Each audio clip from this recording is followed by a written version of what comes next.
So today, I just want to talk a little bit about the Shanquella Robinson case, and more so from the standpoint that the love of many people is going to be really cold as we get closer and closer to the return of the Lord, and how this unfortunate and tragic situation demonstrates the lack of love that people have for one another.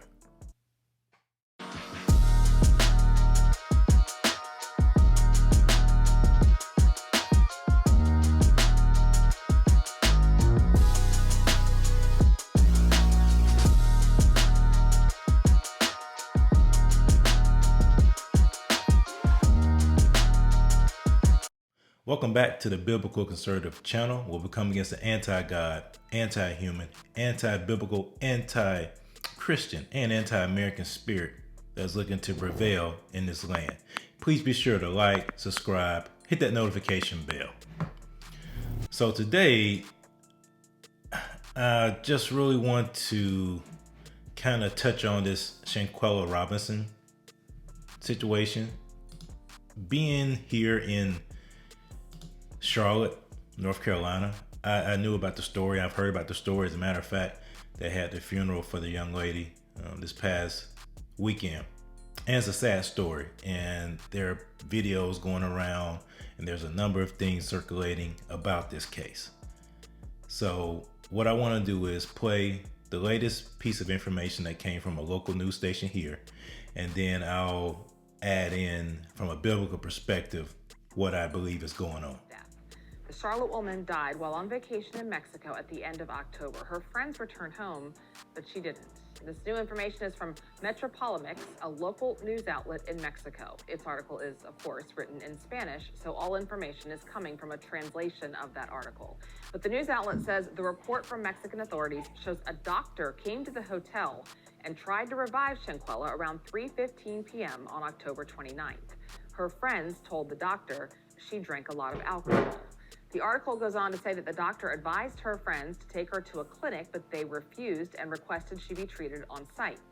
Well, 2 hours later, the doctor says that she had a seizure and a friend called 911. Her breathing and pulse stopped, so the doctor tried to revive her, and the article says she was pronounced dead just before 6 o'clock that night. Now, the report lists cardiopulmonary arrest as the reason police were called.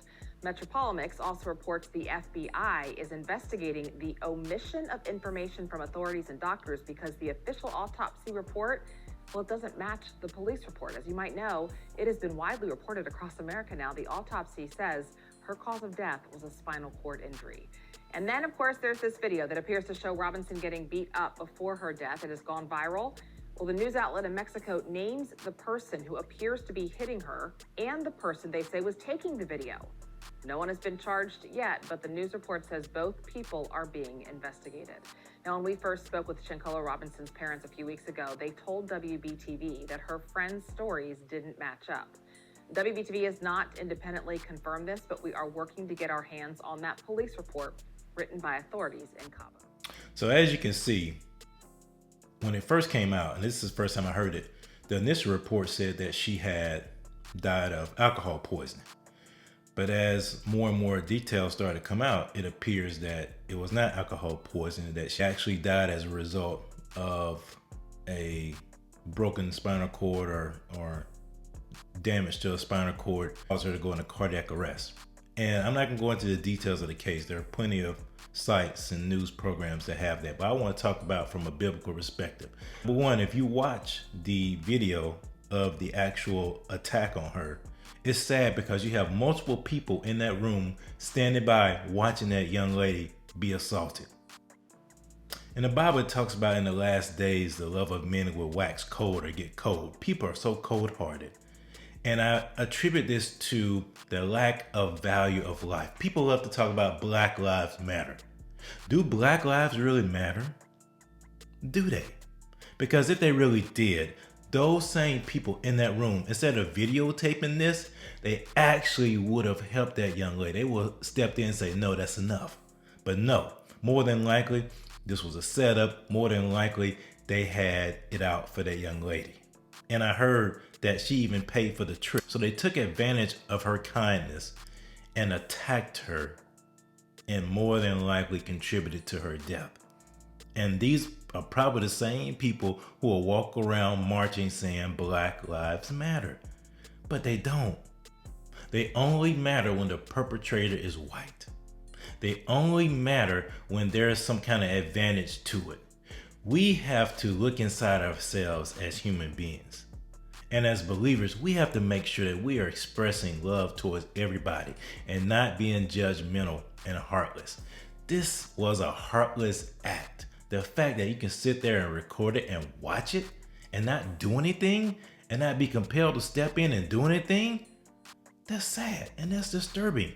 But yet that's the case if you look at all the videos of all the beatings that have taken place, all the attacks that have taken place across this country, especially in the last few months. People record, but they do not intervene because they love themselves too much. They would rather protect themselves instead of getting involved in protecting someone else. It's sad. It's a sad state of affairs. I'm praying for the family. I'm praying that justice is done, that truth prevails, because this was disturbing. Disturbing on a number of levels. In particular, disturbing. The thing that's more disturbing about me, I think that's a guy that's in there in the room with them. I think it's a guy. All the guy had to do was step in and break it up.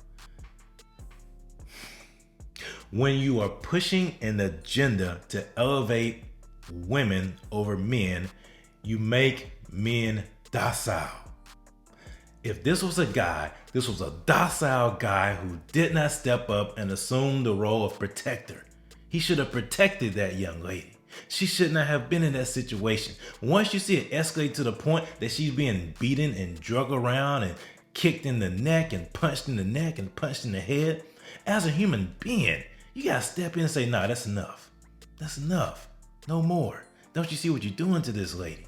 But yet they sat there and recorded it and had the nerve to say, why don't you fight back? A shame. That's a sad indictment on us as human beings. That's a sad indictment on us as men. I was glad to see that Kyrie Irving donated some money towards the funeral and legal expenses for the Robinson family, and I pray for them. If there's anything that they need, please pray for them. Please reach out to them, because this is horrible. To find out that your daughter and your sister was murdered, more than likely, that's tough. That's tough. I pray for the love of God to flow. I pray for, number one, people to get to know him personally, to know Jesus, and for that love to transform their hearts, to remove that hardness, to give them a heart of flesh and take away that heart of stone. The heart of man is evil and deceitfully wicked above all things. To sit there and watch this young lady get beaten and not do anything, that is disturbing. Unless they had it out for her, which is more than likely the case. We're not victims. We are empowered for greatness.